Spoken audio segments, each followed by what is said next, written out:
Hello, c'est parti. Alors aujourd'hui je viens vers vous pour m'exprimer à propos d'un sujet dont on ne parle pas forcément souvent, c'est l'hyperconscience. Je me suis rendu compte que les personnes hyperconscientes avaient un énorme frein pour créer leur vie, en tout cas faire leur propre choix. Donc je vais parler de moi spécifiquement parce que je préfère toujours parler de moi-même. C'est que au début de... Non, pas au début de ma vie, mais il y a... j'étais en train de me poser la question, qu'est-ce qui m'a empêché d'agir auparavant? Et c'était cette sensibilité dont je n'étais pas encore consciente, mais le fait de percevoir vraiment fort le regard de l'autre et ce qu'il allait penser de moi, donc ses jugements.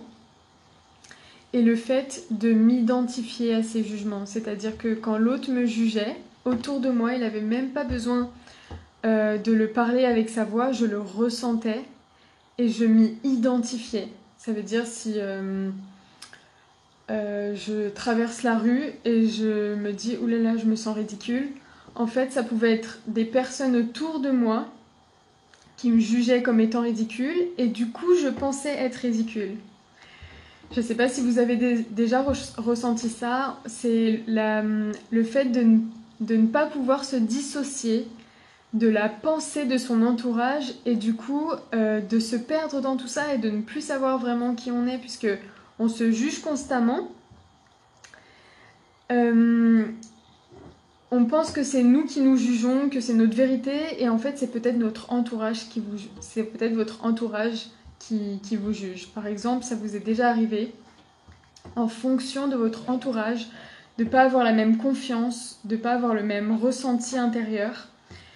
Et ben, je me suis rendu compte que c'est justement parce que il peut y avoir un entourage un peu moins bienveillant et un entourage très bienveillant. Et quand l'entourage n'est pas bienveillant et que la personne est hyper consciente, comme moi, elle va se sentir vraiment pas bien parce qu'elle va recevoir les jugements des autres et penser que c'est la vérité.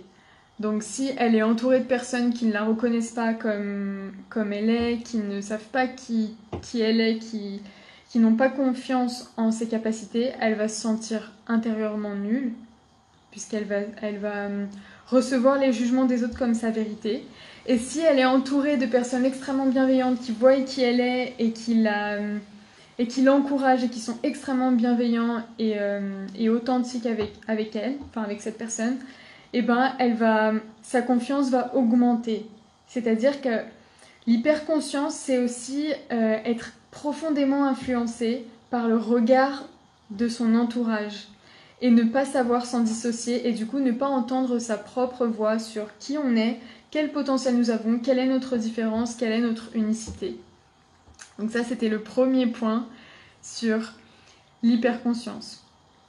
Il y a aussi un deuxième point, c'est les émotions. Alors déjà, donc je parle de moi en étant quelqu'un d'hyper consciente, donc je ressens très très très fortement les émotions. Et bon, c'est quelque chose que j'ai appris à gérer maintenant et que j'ai appris à accueillir, c'est-à-dire que je ne fais plus de mes émotions un problème, je fais de mes émotions une intensité que j'apprends et j'apprends à rester présente avec ces émotions, j'apprends à les accueillir. Et ce qui se passe, c'est qu'on peut aussi absorber les émotions des autres. C'est-à-dire, donc, moi, ça a été très difficile pour moi d'être entourée de personnes qui étaient, par exemple, en colère, ou qui avaient de la haine, ou qui étaient tristes, ou qui n'étaient pas contents, ou qui étaient insatisfaits. Parce que dès que j'étais près d'eux, ou en tout cas que j'étais avec eux, j'allais absorber leurs émotions, et j'allais penser que leurs émotions, c'est mes émotions. C'est-à-dire que j'allais encore une fois ne pas dissocier les émotions des autres avec les miennes et j'allais tout capter tout le temps. C'est-à-dire quelqu'un allait être énervé dans mon entourage, boum, j'allais être énervée aussi et j'allais pas comprendre ce qui se passait et du coup penser que j'étais à cette période-là de ma vie, je pensais que j'étais très susceptible, impulsive, intense, avec des réactions excessives, comme si je ne contrôlais pas mes ressentis internes. Et en fait, c'est justement parce que je ne savais pas comment gérer les émotions des autres et je ne savais pas accueillir l'intensité et dissocier mes émotions des émotions des autres. C'est-à-dire qu'aujourd'hui, au jour d'aujourd'hui, quand je ressens des émotions, j'ai conscience, je peux savoir si elles sont à moi ou si elles sont à quelqu'un d'autre. Et ça, c'est vraiment une force ultime, c'est-à-dire c'est vraiment ne plus subir ces perceptions, c'est être soi et maîtriser totalement, avoir beaucoup plus de conscience vis-à-vis de ça. Il y a une troisième chose dont je voulais parler pour les personnes hyper conscientes, c'est l'inconscient collectif. C'est-à-dire que quand on est hyper conscient, on va capter l'inconscient collectif, mais puissance fois 10 000. Donc je m'explique, par exemple, il y a sur chaque mot, sur chaque thème dans une vie, oui c'est ça, il va y avoir tout un, comment dire, comme si tout un disque dur de l'inconscient collectif. Par exemple, sur le thème amour, il va y avoir tout un disque dur de l'inconscient collectif. L'amour c'est dur, l'amour c'est douloureux, l'amour ça fait mal, dans l'amour on finit toujours par se séparer, l'amour c'est pas bien, l'amour c'est mauvais, l'amour c'est bien, l'amour c'est fort, l'amour c'est intense. Donc il y a tout un disque dur qui fait que sur chaque thème, on va télécharger le disque dur et on va s'y perdre. On va plus se poser la question sur qu'est-ce que c'est l'amour pour moi. On va plus arriver à dissocier entre qu'est-ce que c'est l'amour pour moi et qu'est-ce que c'est l'amour pour l'inconscient collectif. On va s'y perdre en fait. On va penser que l'inconscient collectif, c'est ce qu'on pense nous-mêmes de l'amour. Et du coup, pour quelqu'un d'hyper conscient, c'est super important de se dissocier de l'inconscient collectif. Par exemple, sur un autre thème aussi qui peut être un frein pour les personnes hyper conscientes, c'est l'argent. Puisque l'argent, si on capture l'inconscient collectif autour de l'argent, ça va être l'argent c'est dur, l'argent on ne le gagne pas facilement, l'argent ça fait du mal aux gens, l'argent ça peut tuer des gens, l'argent il y en a qui en manquent donc on ne peut pas se permettre d'en avoir, l'argent ça sépare le monde en deux, entre les pauvres et les riches, l'argent c'est destructeur, enfin imaginez l'inconscient, tout l'inconscient collectif autour de l'argent qui fait que quand on est hyper conscient, on va capter cet inconscient collectif autour de ce thème et on va pas pouvoir le dissocier de, par exemple, la question qu'est-ce que c'est l'argent pour moi? On va plus savoir puisqu'on captera tellement fort l'inconscient collectif qu'on pourra plus se centrer sur notre voix en fait à l'intérieur de nous. Qu'est-ce que c'est l'argent pour moi? C'est pareil pour les relations. Les relations, ça doit être comme ça. Tu dois être dans une maison avec la personne, tu dois la voir tous les jours, tu dois lui faire tout ce qu'elle demande, tu dois répondre à ses attentes, répondre à ses besoins. Donc ça, c'est tout l'inconscient collectif autour des relations. Et le but, encore une fois, ici, pour quelqu'un d'hyper conscient, c'est de plus capter l'inconscient collectif, mais de capter lui. Qu'est-ce que c'est la relation pour lui? Et à chaque fois, c'est pareil. Ensuite, je voulais parler de la profondeur.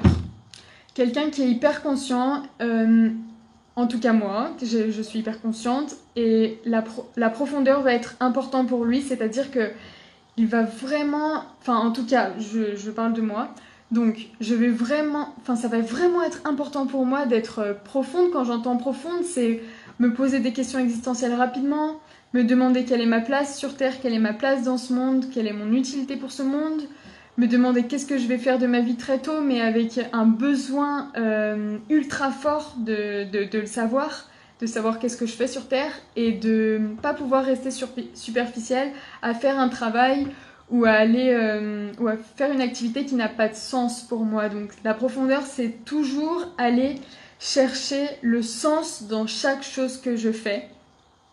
Il y a aussi autre chose dans la profondeur, c'est exprimer profondément, c'est-à-dire c'est vrai que moi j'avais toujours j'aime toujours quand les gens s'expriment vraiment et qu'ils disent ce qu'ils ont au fond d'eux, et pas ce qu'ils disent, pas que ce soit pas je ne peux pas en fait rester concentrée dans une discussion qui est en mon sens superficielle, qui va parler du quotidien, des informations à la télé, en tout cas tout ce qui se termine par des conclusions et où il n'y a aucun seuil d'amélioration. En fait, la profondeur, c'est vouloir parler d'un sujet sur lequel on va pouvoir changer les choses, sur lequel on va pouvoir prendre conscience de certaines choses, se remettre en question et ne pas donner juste des informations et des jugements en fait sur ce qui se passe. Vraiment aller voir les choses en profondeur, qu'est-ce qui se passe même à l'intérieur de soi, qu'est-ce qui se passe à l'intérieur de moi qui fait qu'à l'extérieur de moi ça a des répercussions comme cela, en gros. Donc, ouais, c'est ce besoin de profondeur qui est pas forcément ultra présent, par exemple, quand on regarde la télé ou malgré que maintenant il y a des émissions très très intéressantes, ou quand on entend des gens parler sur leurs problèmes, ils vont juste décortiquer le problème en hauteur, mais ils vont pas aller chercher profondément qu'est-ce qui se passe en eux pour qui fait qu'ils sont dans ce problème-là, quelles sont les croyances qu'ils maintiennent en eux, quelles sont les douleurs qu'ils maintiennent en eux, qui fait qu'il y a ces situations qui se créent en fait dans leur vie. Et juste pour vous donner un exemple, moi dans ma chambre ou dans mon espace, il y a vraiment plein de post-it que je note des fois juste pour m'aider à prendre conscience de certaines choses qui se passent dans ma vie, pour vite reprendre conscience en profondeur de qu'est-ce que je suis en train de créer. Donc par exemple, ça va être, il y a un message que j'aimais beaucoup, c'est à partir de quel point de vue, à partir de quelle croyance tu es en train de créer cette situation. Ou sinon, il y a beaucoup de messages, par exemple là, le post-it en face de moi, c'est « Suis-je prête à créer une réalité professionnelle aussi différente que l'être que je suis ?» Donc à chaque fois, j'ai des post-it qui me rappellent que je suis différente. Bon, ça va, c'est passé, hein. Ça, c'est vraiment pour moi, c'est un cadeau. Mais qui me rappelle, Laetitia, va chercher en profondeur ce que tu veux vraiment créer dans ta vie. Et c'est super important pour moi. Alors, apparemment, j'ai plus de batterie, mais je vais terminer sur ce sujet. Et ben c'est tout.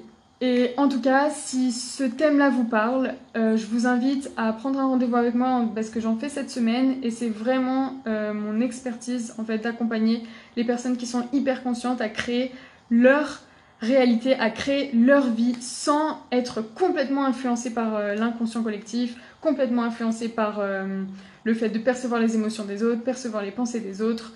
Et j'ai une super capacité pour changer les croyances et faire en sorte que la personne reprenne conscience de qui elle est et qu'est-ce qu'elle veut vivre dans sa vie, quelle est sa voix, quel est son message pour le monde.